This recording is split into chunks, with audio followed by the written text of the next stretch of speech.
Peace and blessings, and welcome back to the Heritage Hip Hop Podcast. This podcast is brought to you by heritagehiphop.com. We are more than music. We bring you your future favorite artists today, and today we go to Dillon, South Carolina to meet Jerusalemm, a singer slash rapper who believes that the message is just as important as the beat. How many people are giving us introspective and deep conversations in their music? Well, this artist for sure is, with his single and video out right now, America, and his project Hidden Treasures, and the cover art is bananas. He believes that art and music make statements, and that the statements made in music have to match the times that we're living in. Pay attention to this one, everybody, because this is a good one, and I would love for you to consider, is your music feeding your mind, your body, and your soul? Let's talk to Jerusalemm and see what he says about all of that. Stay tuned, and I'll be back with the rest of my commentary. And welcome back to the Heritage Hip Hop Podcast, where we introduce you to your future favorite artists today. And today, we're going to have a great conversation with an artist that gives you perspective as well as deep meaning. Sometimes deepness is controversial because you're not right within yourself. Please tell them who yourself is. Yo, this is Jerusalemm, Peace and Prosperity Radio World. All right, let's get into it, because I've been wanting to have this talk with you for a good while, and I'm glad that I finally get the chance to talk to you. What's good, man? What did I do wrong now? What, my mouth got me in trouble? No, not at all. What I wanted to talk to you about is perspective. And I want people to understand who you are so that they can get what you are. Tell me about where you come from and how your area defines your voice. I come from a little place in South Carolina called Dillon. The area probably defines my voice mostly because my whole family does music. Grandfather did quartet. So it's like, I think that the best thing that happened to me was when I had a chance to really come out and do music on my own, that the people from out the city expected it to be good, and they hold me to a certain standard because of the mark that my family left. So, I mean, I embrace it, man, and I'm kind of glad that they laid that foundation for me to be able to set a high standard for my music. Is there anybody in your family everybody would know? I have a cousin named Regina McCoy who just dropped a single with Anthony Hamilton. Okay. So if you get a chance to check that out, man. She did some stuff with Donnie McClurkin a couple of years ago. I have the weirdest family in the world. I have people that have major opportunities, but they don't really chase it like that. If it happens, it happens. They'll fall into it, do it for a little while, fall back out. Like I have a cousin doing the Otis Redding tribute at Myrtle Beach. Been doing it now for about 7-8 months. Every weekend. So, I mean, it's what we do, man. It's not something like, when I say my whole family, I mean granddaddy, uncles, aunts, cousins, third, fourth generations, music teachers, horn players, any instrument you can name. We got a family member sitting on it, and we're self-taught before they went to school to master the craft of it. So, like I say, man, it's a lot. For me, it's a lot to have to live up to, because it's not like people can guess who my family is. Like, oh, once I say the last name, it's automatic. So I think I love that part of it, man.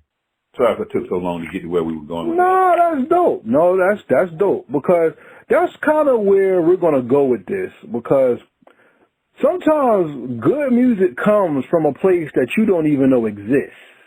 Am I correct? You're correct. And sometimes when we find music, we find messaging that we didn't even know that was there. So perspective, when it comes to music, is not only what defines how we listen to it, but why we listen to it. Do you agree? Why and who we listen to, I definitely agree. So tell me about a time where you made music and the room stopped and everybody had to see who it was making that sound or giving air to something, to a beat. Well, see, I'm a former R&B artist. Like I said, my whole family sings. So we had an R&B group. We was working with Leon Silver, who worked with Shalimar, Babyface, and we did Shy's song at Howard University, man, and the whole room. I'm talking about the whole room was silent for like 4 minutes until the song was over, standing ovation and everything. I think that's the first time I realized that music can really make you pay attention because we sung a cappella. So, and it set a mood that lets you know, like, wow, this is really what I want to do right here, man. It stopped the whole room. And we're not from there, so it's kind of our first time singing out of town. We're 6 hours away from home. So to get that response from people that don't know you, which was identical as the same response at home, because every time we sing at home, it's like the harmonies. We had intricate harmonies. We were church kids that grew up, like I said, we was in the quartet our whole life. So doing music the right way was very important to us. To the point where we would sing a harmony and people would just be like amazed that the harmony was so tight. So yeah, I think the Howard University show really did it for me. Shout out to Howard University, because that's one of our institutions. HBCU stand up. And singing for your own and your own crowd, whether you're near or far, is very, very important. And we take it for granted because a lot of people make music and feel they should be liked, they should be known, they should be this, or they should be that. Not understanding acceptance of your sound is harder than just producing your sound. You agree? Yeah, because you got to think, man, when you're going to do a show, you're going to do a show to a bunch of people who have no idea who you are. Mm-hmm. And they've been grooving the music that they've been listening to, that they know of artists all day long. So you're judged on the basis of what's programmed for people to like. So first of all, I have to break the program. You know what I'm saying? So I just go in, man, when it's time to do shows as confident as I know I can do what I do really good. Whether it's accepted or not, I can't really harp on that because I can't accept it for you. You know what I'm saying? All I can do is give you the best I got and give you everything I got. And hopefully that's good enough in your genre, in your earbuds, what you like, that you can enjoy it. See, today's music now isn't even about acceptance. It's about a high. And I think a lot of great, not great, let me pull that back. A lot of participants and good artists today in music right now aren't even looking to be great. And that's why the messaging and the soul of the music has died so prolifically. How do you feel about that statement? Or do you agree or disagree with me? I definitely think the soul of music has dissipated. For one, it's kind of hard for a person to tell you they got soul if they're not operating in the being of who they are. You got a lot of copycats, and they can copy real good, trace real good, but you'll never get authentic soul from a person that's not authentic themselves because they haven't really tapped into who they are to give you the message of the music that is deep within them. So I definitely agree with that statement. I think what it comes down to is how do we find good music? And that's the point, like I said, perspective, because a lot of people hear music nowadays and they think everything now, especially if you follow the mainstream, everybody thinks music is drill, everything's misogynistic, or music is just something that it's just overdone, features on every song, the same messaging. We have men now fighting women in music because the women are dancing to every ratchet song and men are not looking for that. And we have women who saying men aren't loving enough for them, but they're looking for love. I think there's so much confusion that people are singing about the pain and not dealing with the reality of what life is.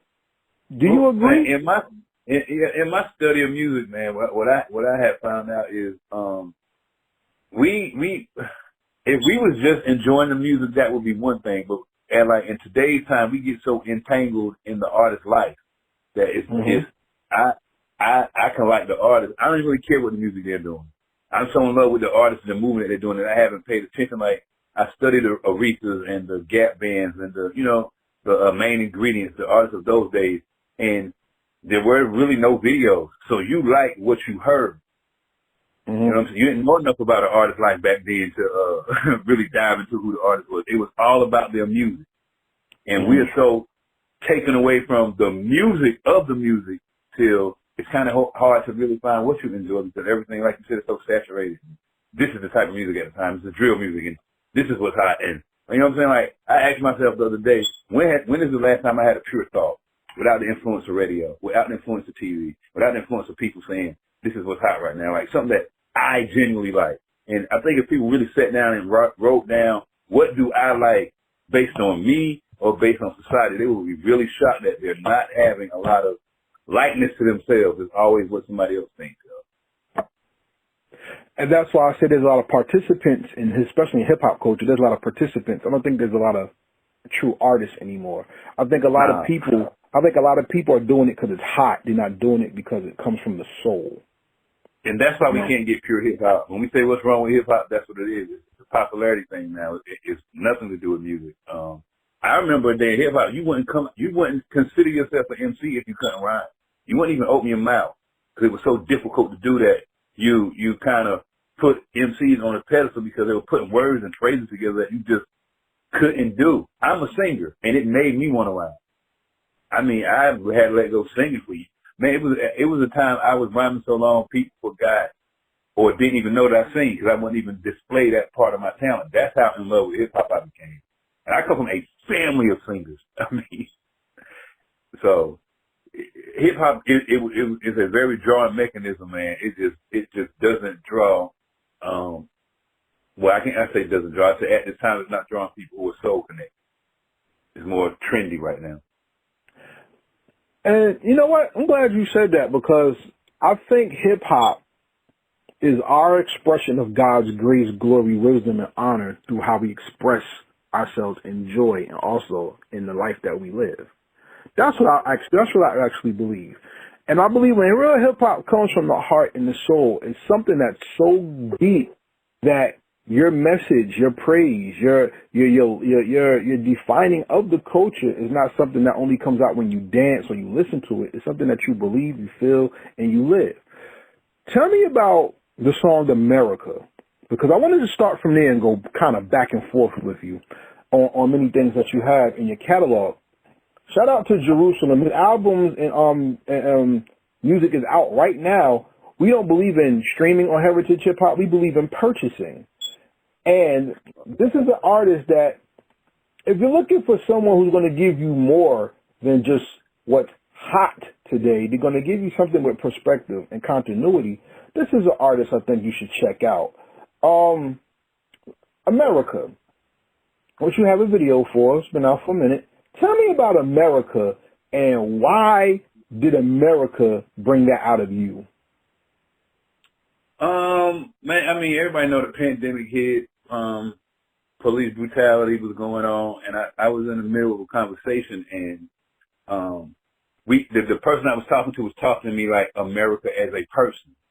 Like he kept saying, America needs to do this and America needs to do that. And I was like, brother, let me tell you something, man. It's really not America. It's the people in America. So I said, okay, if they're going to portray America as a person, I'm going to write about America as a person. Tell me, do you like what you see? This is the kind of stuff that I do. This is what's going on in America. So if, I just want people to start understanding the only way America's going to change is if the people change. And that's what really invoked that song, to make them think a little bit. I mean, one line I said in the song is, we bitching about the system that we literally support. Like, we're talking all this trash about the system, but we're making sure that it still runs. You know what I'm saying? So that's the kind of stuff I wanted to put into America to let us know that we're the problem and not America. You know what I'm saying? I can't blame America. It doesn't have a conscience. It's not a physical being. It's an idea. So we spend our time fighting about an idea without getting to like you say, the reality of the situation. So that's what America did for me. That's why I wanted to write it. So, in understanding what you said, I want to ask you something. Because America is an ideal or idea, right? Right. I want to ask you, if the idea comes from schizophrenia, how do we conquer a broken mind to make a solid or make a spirit of a community in solidarity? you said the key word. First of all, we got to understand that it's broke. You know, you got people that who really believe in the American dream, which I laugh at all the time because at some point a dream has to become reality. Mm-hmm. And we're so caught. I mean, we're just caught up in the. First of all, I tell people, like I told my pops, you have to kind of remember that we didn't teach ourselves this. And as much as we want to blame the enemy, a lot of our teachers come from the inside of our family, of people who were taught by people who didn't understand or couldn't even read. They just took what they heard and passed it on from generation to generation. And the first thing we have to do is break that cycle. The cycle of me not wanting to let you know this is a messed up world we live in, and this is what happened. This is what we have to fight against. And the school system is just important as fighting against racism. Like, we don't tie the whole system together. We pick and choose what parts of the system benefits our fight instead of understanding it's the whole, like you said, the whole system is broke. And that's the first thing we have to come to the conclusion of. See, when I look at the cover art of your stuff, you have a lot of, like, mind-blowing visuals. And then when you listen to the song, it goes, oh, that's what he's doing. You know what I'm saying? Mm-hmm. Like Babylon Fall with Lady Liberty. You have America with the big fiery smoke cloud behind it. You know what I'm saying? Even the black and white picture that you have for Hidden Treasures. I mean, it's statement piece. That's, you remember back in the day, like I said, I studied the game. Like back in the day, album covers told a story. Mm-hmm. So when I was coming up with, like, everybody was like, yo, you got to put out a couple album covers, I started going back, looking at 70s album covers, because they're the greatest album covers in the world to me, yo. Like, they need to have a collector's edition of 70s albums, because it tells, you look at the cover, man, it almost tells you the whole story of the song or the album that's coming out at the time. So that's where that comes from. I can't say that, oh, this is some great idea I came up with. It came after studying our ancestors and, you know, what the greats before us did. That's what a visual impact. I wanted to hit them with a visual impact to make them want to know, what in the world is he talking about with all this smoke going on behind America? So I appreciate that analysis, man. Well, this is real hip-hop here. It's not about only what you talk about. It's also the visuals that you give off as well. You see what I'm saying? I see that. I see. I'm a visual person, though. I feel like if people see it, they get it a lot better. But that's the thing, and that's my problem. I'm sorry, go ahead. My plan is to do a video for every song on the album, but I don't want to just do a video. Like you said, I want to give them something visual to remember. Okay. But see, that's my problem with today's streaming services. We don't get the pictures. We don't get the inside liner art. We don't get the produced by, a song by, composed by. We don't get that. We just get the raw, this is what it is. And because today's society is based off of, I want it now. The food is undercooked, the music is malnourished, and the soul is not being fed. How do we change that and give people a complete meal instead of a half-cooked appetizer that does nothing but leads you to wanting the next thing? Well, I'm taking the Barry Gordy effect. You know what I'm saying? I'm about to take my band and a couple of acts I know on this road that we would call the chicken circle and let people be able to see what we're doing. Because I think if they see it, they'll want it. And our problem is like I said, my band, you can't wait on the big break. You got to be the big break. Mm-hmm. You got to be the, so the vision I see is taking them back on the road. Motown had the perfect vision, as far as I'm concerned, is getting artists seen. I take a bunch of good artists on the road and I give you a show that can't nobody give you. You're going to remember that. Mm-hmm. And I don't think, me personally, I don't see any great performers in hip hop anymore. Like, hip hop used to be lyrical, but those MCs could also perform very well. And what we have done, I think, in hip hop is we took the entertainment out of hip hop because everybody want to keep it real, which I don't see how in the world you keep it real as something that's entertaining. You know what I'm saying? My life should match my music, of course. But a lot of people trying to keep it so real. I'm going to keep it real. I want to keep it real because the entertainment value has left. That's why hip hop is not as exciting as it used to be. Because even our hard MCs, our Method Man, and Big Daddy Kane, Big Daddy was dancing on stage. That didn't make him no less hard. You know what I'm saying? Then it made him look no less like a G. But you can't find that in artists today because I have to hold up a certain image. And that's, I'm telling you, the entertainment value has left the building. Yeah, because we got to the twerk. We're actually coming out of the twerk phenomenon. Because I think the city girls are starting to die out. I think Meg Thee Stallion keeps it alive. Shout out to them. No disrespect, because you know there's a time and a place for that as well. But I think there's no balance though. There's no that's balance. right. That's what I was getting to. Problem, the balance. I tell people, my problem is not that that music is prevalent, that music gets a lot of airplay, that music is more well known than concert music. My problem is no balance. You don't give the people the choice to decide. We're talking to Jerusalem on the Heritage Hip Hop Podcast. Like I said, everybody, we're talking about perspective, and we're going to talk consciousness, because when you make music that touches the consciousness of the people, you force people to think. And too many people today don't want to think. So, sir, let me ask you this question. The mind was called a terrible thing to waste. And now, and now in today's society, the mind is the tool often not used. What do you think it takes to turn the mind on instead of turning the mind off? Real people, man. I know that sounds cliche. Everybody wants to be real, and it probably is true. Everybody does want to be real. But if like when I would say, I told somebody this yesterday, I couldn't just go on the block when I was young. It was gatekeepers that made sure, whether they was misleading or not, they made sure that I didn't get on the block and did not know what was going on. But I didn't get on the block, first of all, and my parents didn't know that I was out there. And I was old enough to be out there trying to learn what I'm trying to learn. What I'm saying is there are no real gatekeepers to tell us the truth, instead of people trying to direct us to a conscious state. Once I found out, once you get in this business, man, everything is a business conversation. You know what I'm saying? There is no friendly conversations or, hey, let's build this together and go make our community. Everything is about how you can make somebody else money. You don't even really have time to get on a conscious level if you're not already there. That's deep. So, you know why that's deep? I don't want to cut you off. I'm sorry, but that's deep because you're really telling me that community is dying for the desire of need. And it's the truth. I mean, bro, we got a millionaire basketball players that come from the project, but it's the same project that they left from. You know what I'm saying? Like, at what point are we going to start investing in community centers in our community?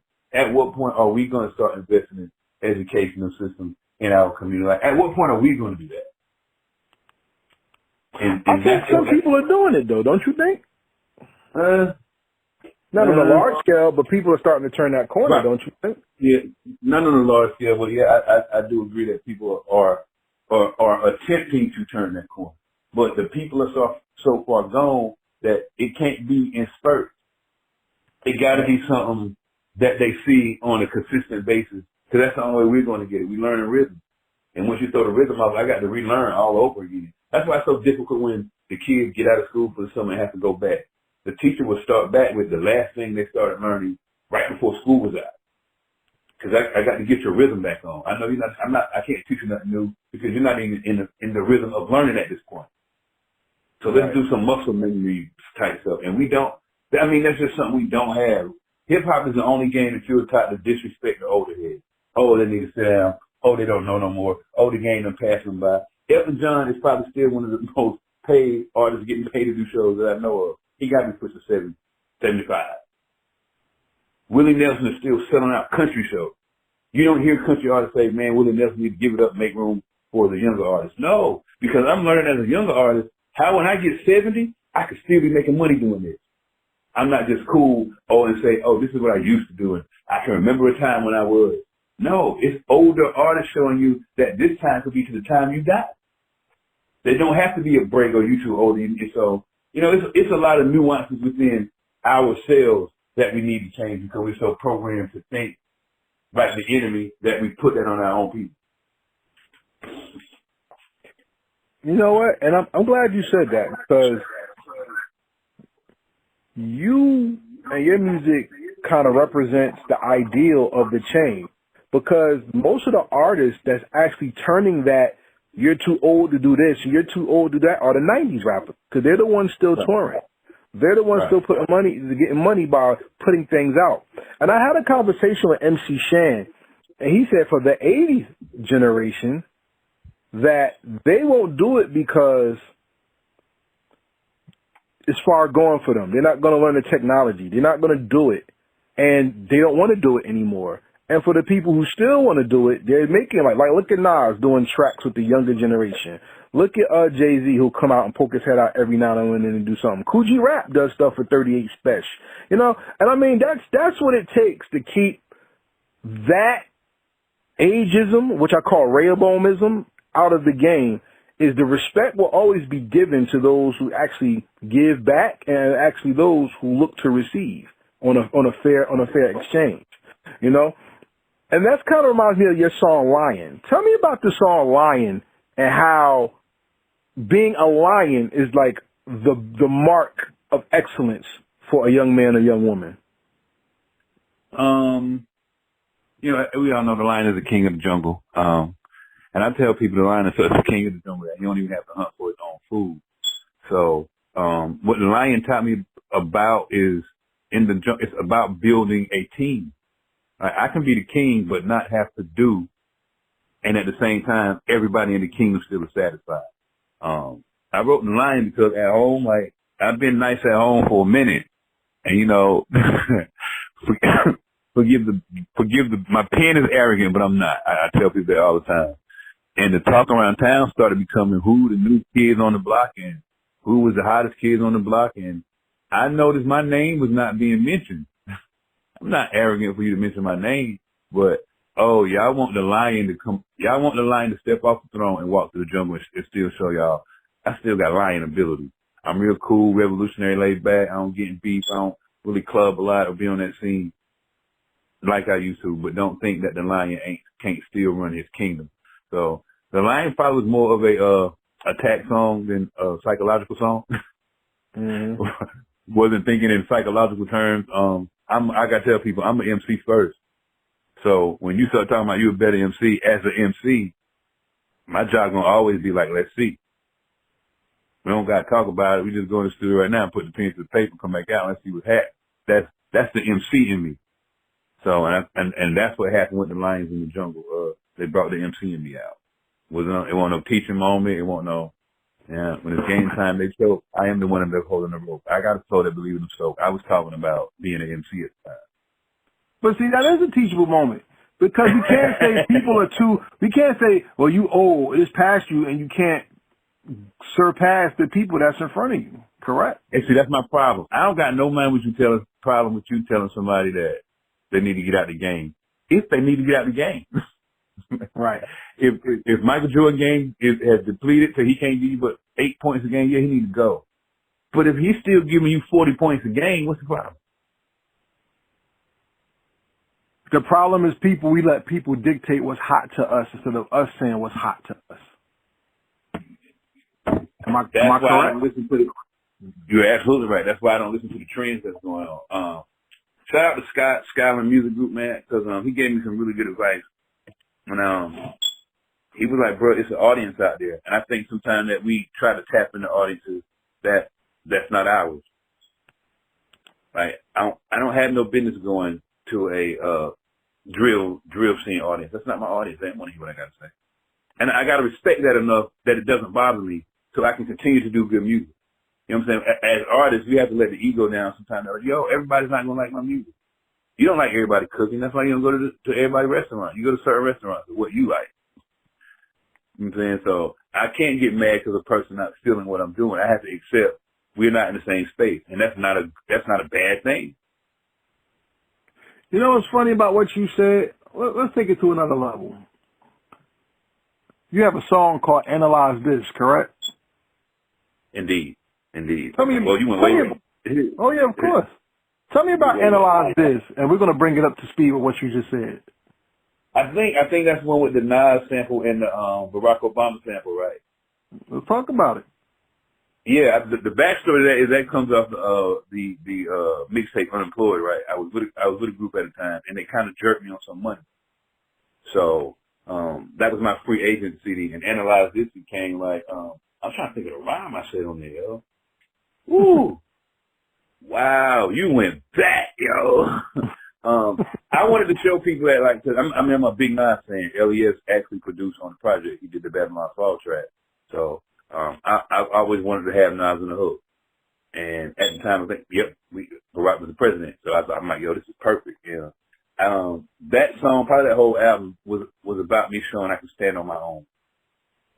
Analyze me, you can't criticize me. Plenty much to sabotage me. You think you're nice to me? I dropped like I should have. Yep, I was trying to show that on my own I'm nice. Cause I had just did it with a group I was with. So yeah.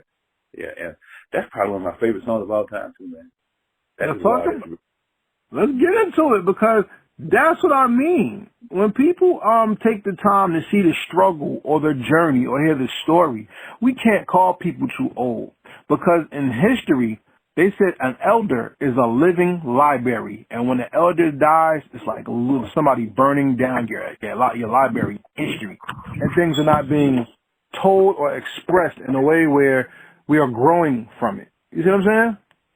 See, and plus, I was maybe, I want to say this, maybe not the youngest in the rap group that I had. It was 6 of us, but I still go back to them. Like, before I drop, it's important to me that they like it first. Okay. You know what I'm saying? That's the foundation. That's what taught me. Like I said, I was a singer.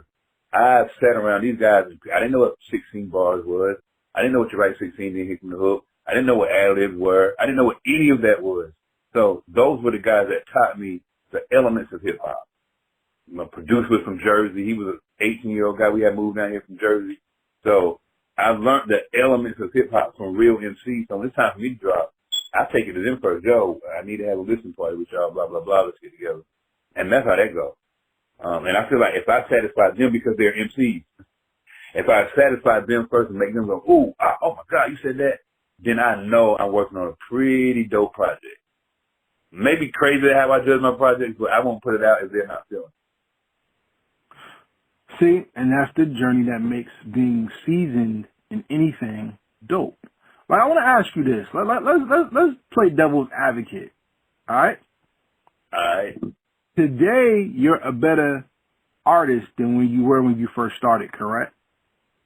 Definitely. I'm a more seasoned artist. I wouldn't say better. I would say I know how to execute what I was doing better. Okay. Yeah, I would say I can execute it more. Okay. Let's flip it then. If you, as the artist you are today, can go back to yourself on the State of Awareness project. Stop it. Yo, you're going to make me go back and listen to all these projects. You got to stop it, yo. You got to stay with out. That is crazy, yo. Okay, I'm sorry. My bad. But if you had to go back and talk to yourself on the State of Awareness project, how would you make yourself see that your potential was bigger than the project you put out? Wow. Yo, I have to take that back. The State of Awareness project is, shout out to Black Snow, the dopest project. That was a project that was going to have us on our way. I'm going to tell you, I saw the potential in that project. I just got locked up at the time. Okay. We had our concerts planned. Me and Snow sat down every day. That's one of my homies. He was the hottest MC at home, and I hadn't been home for like 7 years. So when I came home, like everybody was like, "Yo, I need to do a project together." He's my favorite MC of all time, by the way. All right. I mean, on any scale, you ask me who my artist is Black Snow. That's that dude. So first of all, it was an honor to be on track with him, and we were both in different rap groups when we came in the game together. Ended up going to the only artists out of the group that still be doing music. We both had nice little solo careers. So it was kind of at the same time a potential rivalry while we putting this CD together. Because I can't let my crew down, he can't let his crew down. His crew talking about who's gonna have the hottest verses. So the buzz in the city was like, I can't wait. And I got locked up, man. I got locked up before we could do. I think we were in like 4 or 5 shows deep, and I ended up getting locked up for like 9 months. that killed that project. I mean, it literally killed that project. The momentum and everything was gone after that. So, yeah, it's a bittersweet project, but I tell people it's the most fun project I've ever worked on. Number one, because I don't have to write the whole song. I write 16 and be good. So that, and I learned a lot from working with another MC of how they approach. Because when you start working with other people, you start to find out everybody don't approach it the same way you approach it. So you start to appreciate people's projects a lot more because now you know what they went to get to the project and the perfection that they got to. And I thought it was just, I use a lot of tactics that I learned from that project now to this day. Hey man, salute to your growth, man. Salute to the other MC on there. But yeah, man, Black Snow. Whoa. But yeah. See, that's what goes back to what I said earlier. The community and your voice coming together, making purpose and making conscious decisions, continuity and choice come from the music that you listen to. Because when I listen to songs like Kingdom, Babylon Fall, The Lion, Papa Did It, which are all available right now on Hidden Treasure for everybody listening, go check that out. There's a man there talking about life in a way that the average person who doesn't listen for anything is either going to be shocked by or they're going to open their minds to. And I said before in another interview I did that when hip-hop lost its 5% base as a forefront of it, we lost a lot of what elevating the mind could do within hip-hop. Indeed. And see, my approach to life is different. I tell people, like, a lot of hip-hop artists have a story of their mom raised them by themselves. You know, mine is different. My mom ended up leaving and my pops ended up raising me and my two brothers and sisters. So my whole outlook and approach on life is different because it's totally from a man's perspective. You know what I'm saying? Like, I didn't have time to be weak and blah, blah, blah, because first of all, I was the oldest. So when that happened, I had to grow up, like, quick. So my perspective on life and how to approach it and what to look for comes different because my every lesson from my pops at the age of where lessons matter. You know what I mean? Mm-hmm. So I could be around artists that I know were raised around a woman, and when we get in conversations, I can tell because our outlook is different. You know what I'm saying?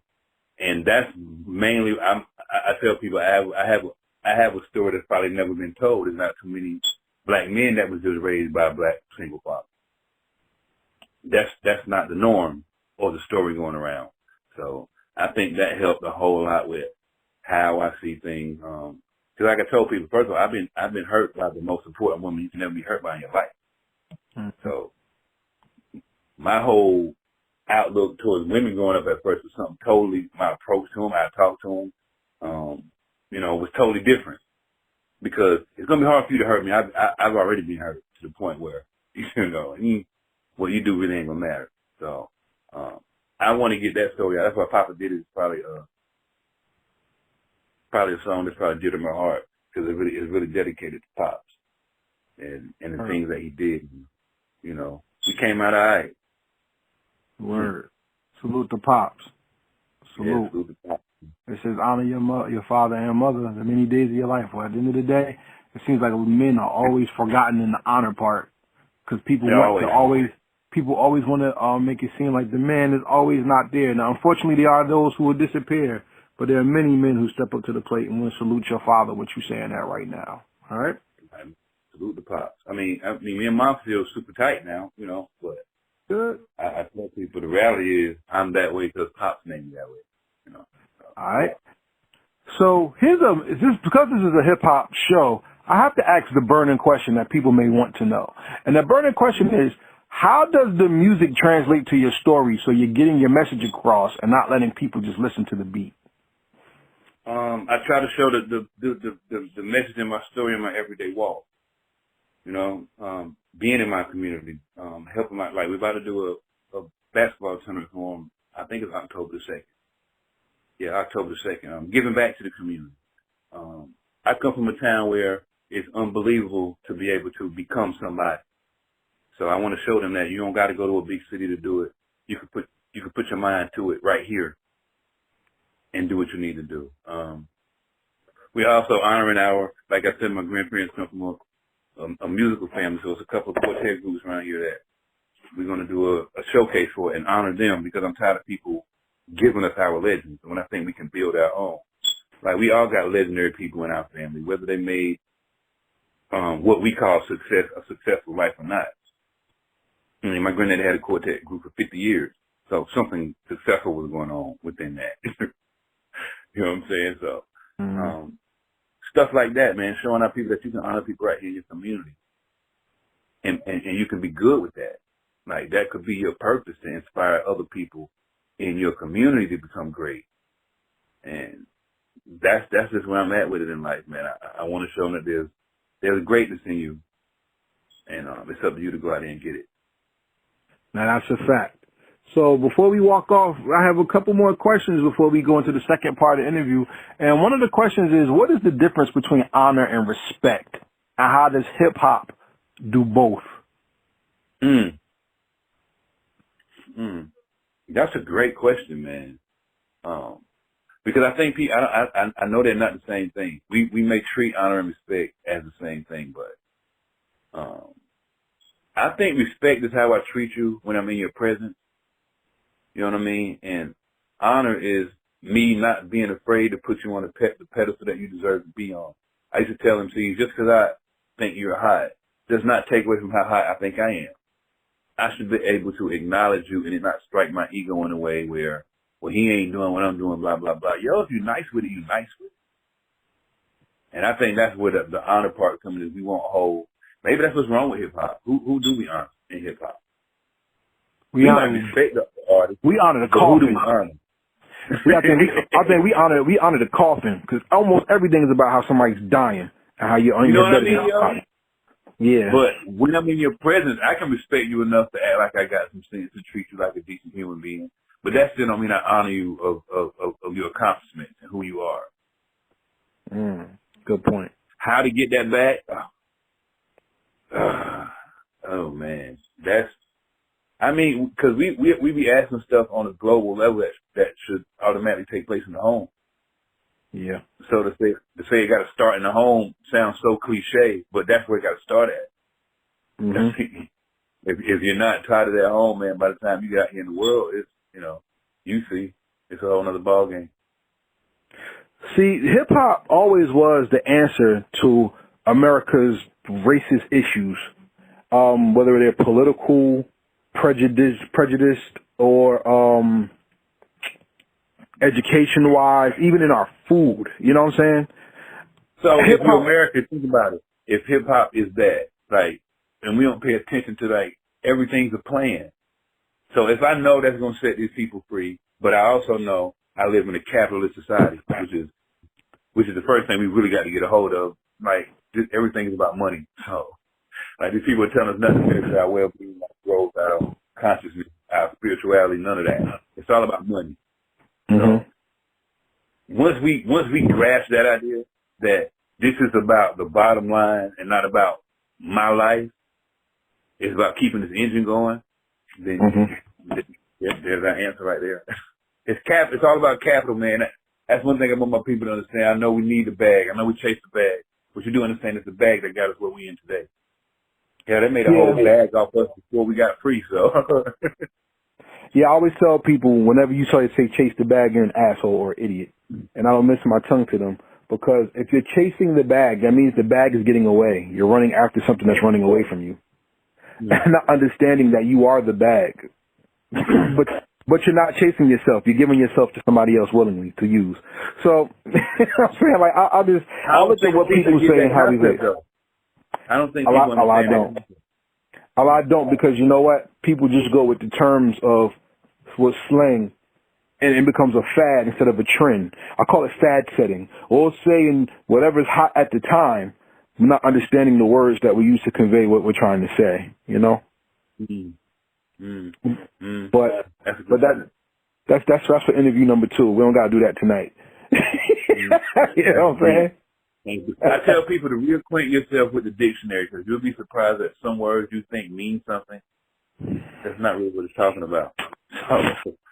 Yeah. We just have to reacquaint ourselves with learning all over again, man. That's the key. Education is the key.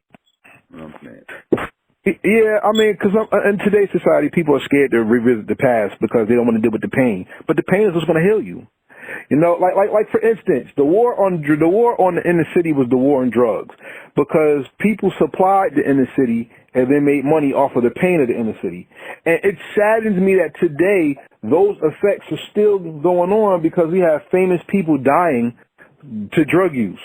We have people getting killed over drug money. We have drugs becoming legal, and then people who sold them when they were illegal not getting expungements because of the color of their skin and the money that it takes to do it, or the rules not being put out because of the color of your skin or your ethnic background, whether you're black, brown, if you call yourself black or brown. You know, so people have their names, but it's a reality. And that's one of the questions I wanted to ask you based on the project that you have, because even Broken Glass talks about these things. And walking on broken glass is going to give you some cuts, bruises, and pains, and you're going to get scarred.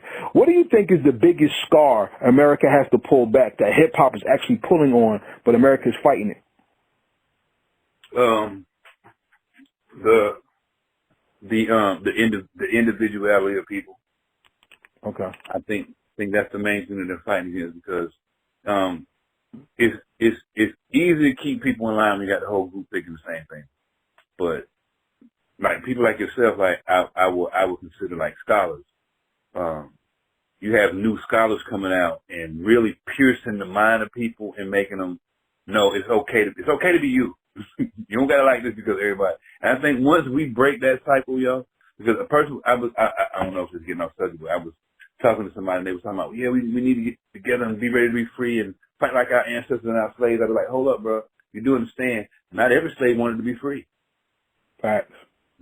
Not every slave fought for freedom. You know what I'm saying? Like, we have to get in our mind that, bro, the freedom that we want ain't for everybody, and we have to be okay enough with that, because some of those people are people that we truly love.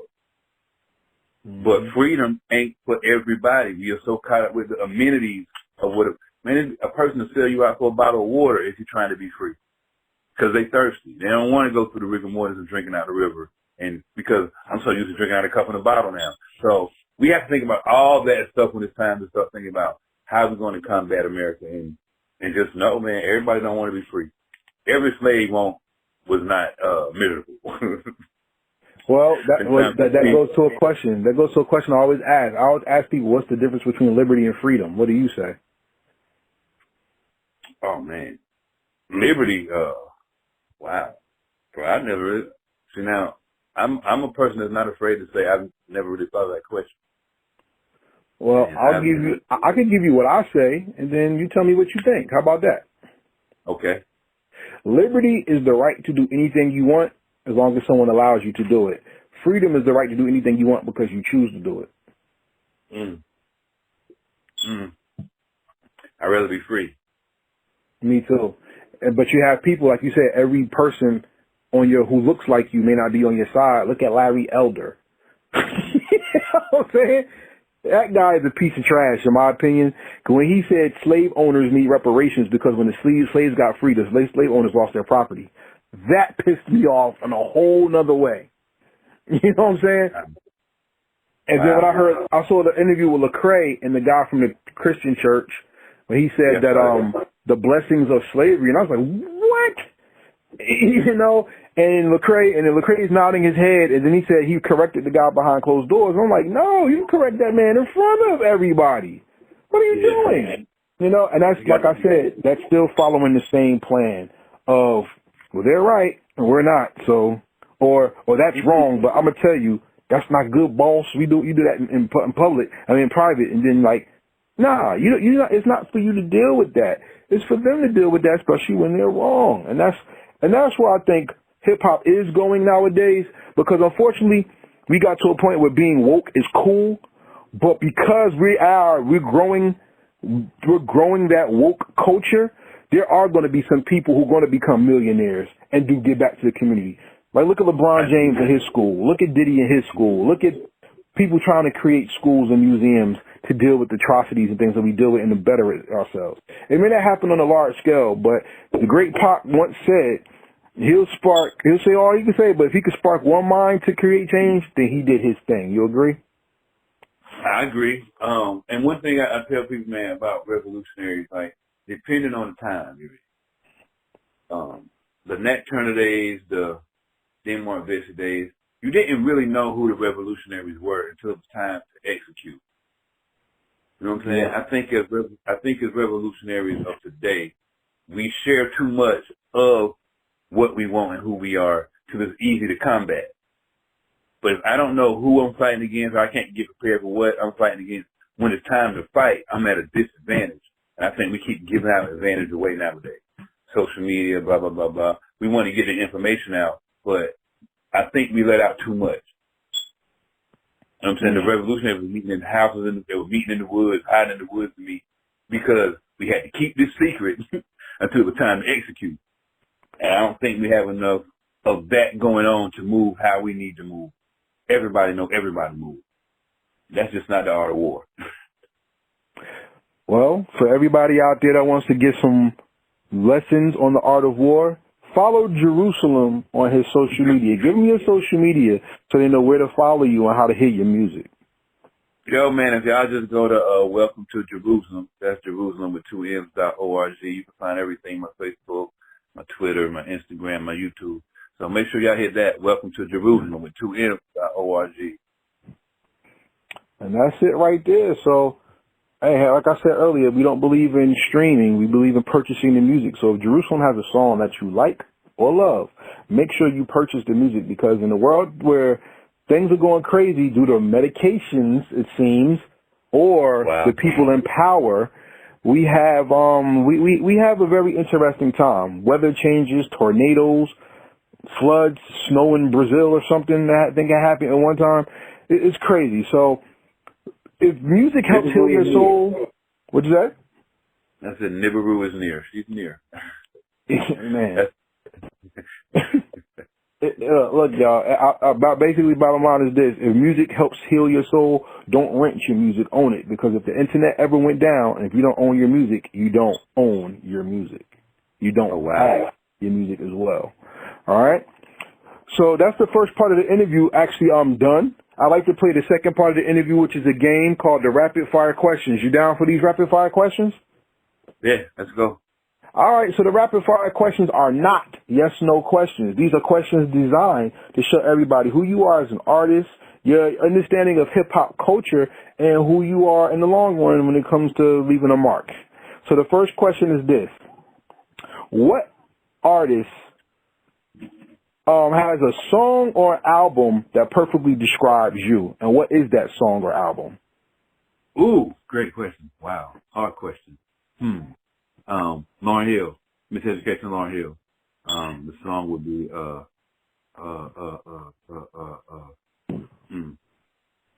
what's the first single she dropped? Funny How Money Changed the Situation. That right there. Oh, wow. Okay. You lost one, huh?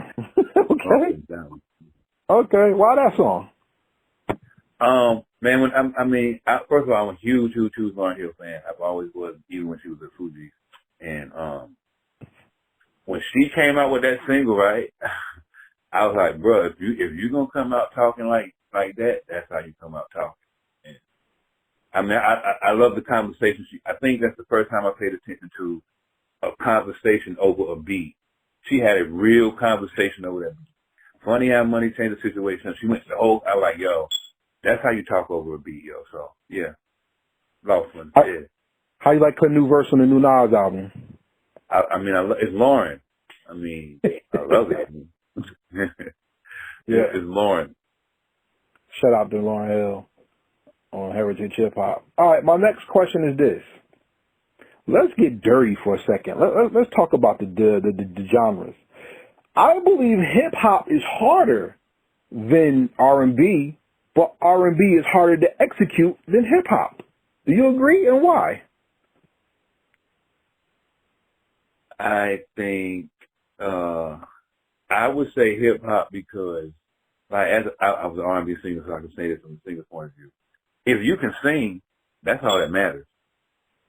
It don't matter what song you sing. You can sing a song don't nobody know. Yeah, as long as people can sing, man, you got the crowd. But in hip hop, I gotta make you feel what I'm doing. Because if I'm doing a song you don't know, I gotta hold the hook good enough to make you want to get some crowd engagement in it. So yeah, hip hop harder to execute than R&B if we're dealing with two people on a level that's good at what they're doing. Because I could take an unknown singer and an unknown hip hop artist somewhere, and if the singer is really, really good, I can about guarantee they're going to get a better reaction than the hip hop artist. Okay, I like the way you put it. Because I always thought that this is me personally speaking. I always thought that hip hop would be harder because it has more verbiage, and R&B is a little more harder to execute because if you can't sing, you can't even get in the door. Well, hip hop people are mumbling in some places and getting chants, which is crazy, you know. But that's all due to popularity. But think about it. What new R&B artists you ever heard of? Like, there is no R&B male R&B artist. I put it that way. The mumble rap is singing now, so the girls like the tough guy that can sing. So that pushes the guy that can really sing out of the way. Yeah. R&B in certain forms of hip hop have now they have now blended to the point where everything's just it's confusing. It's kind of, I mean, really, name me a male R&B artist that has come out in the past 4 or 5 years that's like on the Usher level, Chris Brown level. Kind of hard to find one. Yeah, I can't tell you for the simple fact that number one, I'm not really into R&B anymore at all, ever, because there's not a lot of soul to it. Yeah, there's not a lot of people who sing who can capture my spirit. Now, don't get me wrong, there have been great singers, period. I'm not going to say there's not. But the music today, especially when it comes to what's labeled as R&B, to me is not R&B. It's either soft hip-hop or it's a whole nother genre. So I don't call it R&B. When they ask the question about what be wrong with hip hop, my counter always is, nah, bro, that's what's wrong with urban music as a whole. Okay. You know what I'm saying? Even the R&B that they call R&B sounds the same. But I tell people it's the same with gospel music. That's the truth. That's fact too. I don't like gospel music most of the time. It all sounds the same. So that's me. That'd be my outlook as a whole on the urban music as a whole. They don't allow you to. The industry doesn't allow you to be creative. This is the sound, and this is the sound we're going with. That's what it is now. There is no creativity because I have to sound like this in order to be heard. So creativity goes out the door. I'm not trying to create. I'm trying to copy. And that's where we're at. That's the problem we have right now. That's a fact. I mean, not to let everybody think I'm bugged out or something, because I do quote the Bible in my interviews. I personally don't like gospel music because it's repetitive. It's not refreshing. And then the things that people try to tell me are refreshing is corny. You know what I'm saying? I come from the understanding when it came to gospel and praising God that in the Bible it said David loved the Most High so much that when they played the music, he danced out of his clothes. That's what it said. Yeah. And when his wife, it was like, yo, you look like a fool. What are you doing? He put her in jail because he said, you are not going to stand between me and my praise of the Most High. As a writer, man, most of the songs in gospel music start from always a place of depression. It starts at depression and it ends up, supposedly bring you out of it. It's like, it's hard for them to write. I can't say them. It's hard to hear songs in gospel from a place of I've never been defeated or in a defeated state of mind. You know what I'm saying? It's always, I'm in a defeated state of mind and I got to get here to get this. Why can't I start from an undefeated state of mind and grow into something more, more like God, like that's what they're trying to be in the Bible. You can't start from a defeated state of mind. And that's what most of their songs start from. I was down in something, and like, word, that's where we got to start from? It's like slavery to me. I got to start from the worst part of my history, that y'all call history. That's what I look at it like as a writer. I don't want to start from the bottom. It was a time I was up at one time, right, before I fell. So that's just me being critical as a writer, man. No, I understand it. I understand. I mean, I just don't like the bass lines. They're just saying. Yeah. It's always clap, stop, clap, stop, clap, stop, clap, stop, clap, stop. Like that stuff. And then anything else. But like I said, there's good gospel music out there, everybody. That's what this interview was about. Perspective, conscience, choice, knowing what's there. Because that's what hip-hop, and not only hip-hop, but all music is about. Finding something that connects with your soul. So understanding that, here's my next question. What song changed your life, and what song changed your perspective of life? Oh, man. What's that Bee Gees song? Oh my God. We just seen this. Yeah, the Bee Gees. PG Morton and Yipper just redid the song. Oh my God. I gotta look that up. I want to be able to tell you the song, man.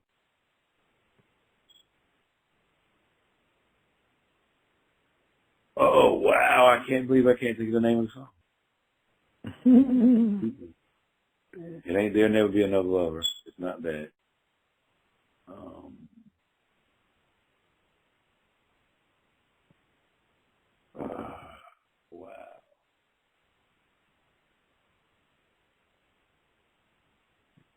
Wow. Can't think of it, man. How deep is your love? How deep is your love? How deep is your love? I really need to. Song changed my whole life, man. Okay, how? First of all, like I said, I was a singer by nature.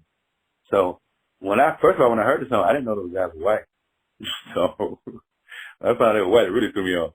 But the harmonies, man, and the lyrics of that song were like some of the most.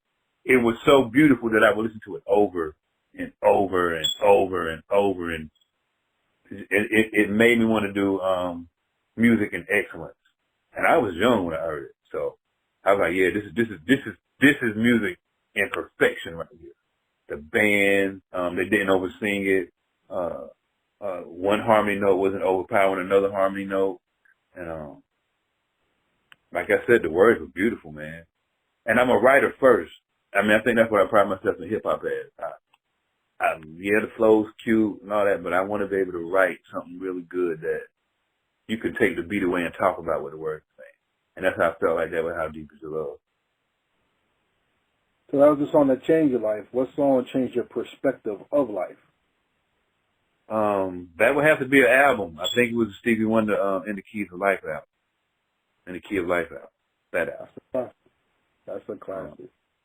Yeah, I think that really, because Stevie wasn't just writing R&B, he was writing from a perspective of the world.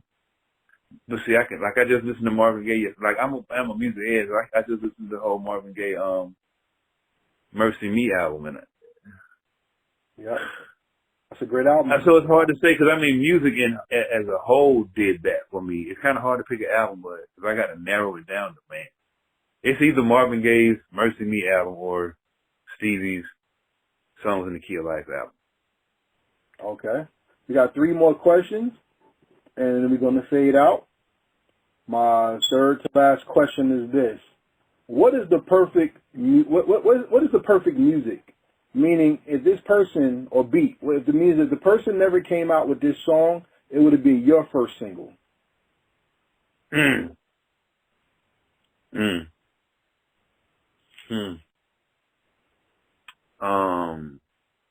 Jay-Z, Hard Knock Life. With that Annie beat. When I first heard that Annie beat, I was like, yo, I wish I'd have did that song. Okay. Now, would that cover your R&B and hip-hop side, or just your hip-hop side? R&B side. Would you remember when Blackstreet came out with Before I Let You Go? Mm-hmm. I was like, man, I wish I'd have wrote that song. Wow. Because we was with Leon at the time, like the guy that was helping with the Blackstreet album. They were working on that album. So that one kind of hit perfectly because I'm like, yo, I wish I could have wrote that song. that was a pretty dope song, yo. Okay, I like it. That's what's up. Second to last question. How did you like being on Heritage Hip Hop, and would you recommend us to other artists to appear on our platform? I enjoyed it because, first of all, you asked the perfect questions for the audience to get to know the artist. And not only would I recommend, I am going to recommend some artists. I got a homeboy that just dropped a mixtape, so I'm definitely about to hit him up as soon as we get off the phone. Well, thank you very much. Heritage Hip Hop does not believe that we don't believe you have to be Billboard Top 100 to get an interview. We believe in your music. We believe in your story. And everybody has a right to learn. Everybody has a right to be taught. And everybody has a right to tell the world who they are and have their voice heard at least once in their life. So that's how we feel, and that's what we believe. So with that being asked, we've come to the last question of the first interview, which means we have an open door policy. You can always come back and be interviewed on our platform whenever you drop a new album, a mixtape or something. America is always going to give us the means of conversation. And Nina Simone said a good or great artist's responsibility is to make music that reflects the times in which they're living in. So we will always have a story and a perspective to give if everyone pays attention to the life and the world they live in. You feel me? Wow.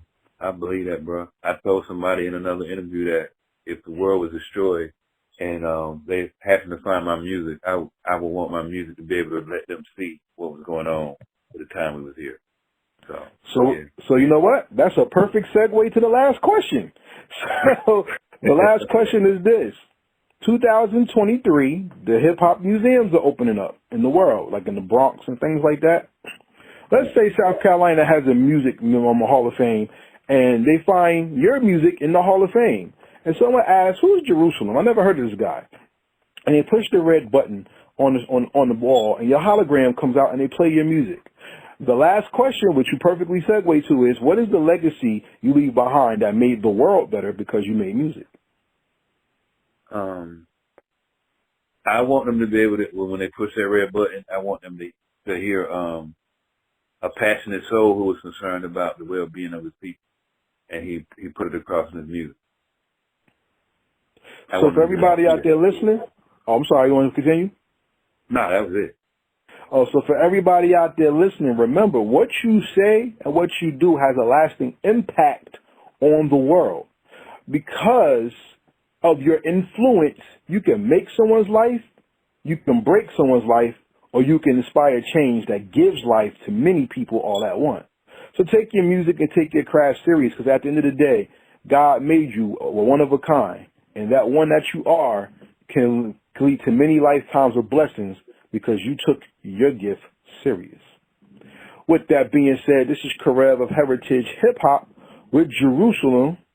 Album Hidden Treasures out right now. Make sure you go get that. Right now, go get it, man. Coach, the group Culture Freedom will be dropping something again soon, probably the end of the year, last quarter. So, we got some new music coming out pretty soon. And new is always good. So with that being said, we say peace. And we out. Peace. After speaking with Jerusalem, we can see that music is about the conscience, but it's also about how it affects the people that listen to it. We make music that people can dance to, but we also make music that can make the mind develop as well. A good song can not only make you move your feet, but it can also move your mental compass to the next step as you consider not only the world you're immediately in, but the world that surrounds you that's bigger than your block or your city as well.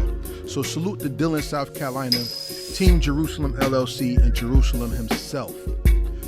We thank you for listening to the Heritage Hip Hop Podcast tonight, as not only we're coming back in October to do great things, we're also highlighting artists that's taking their craft to the next level. So salute to Smoke in the City.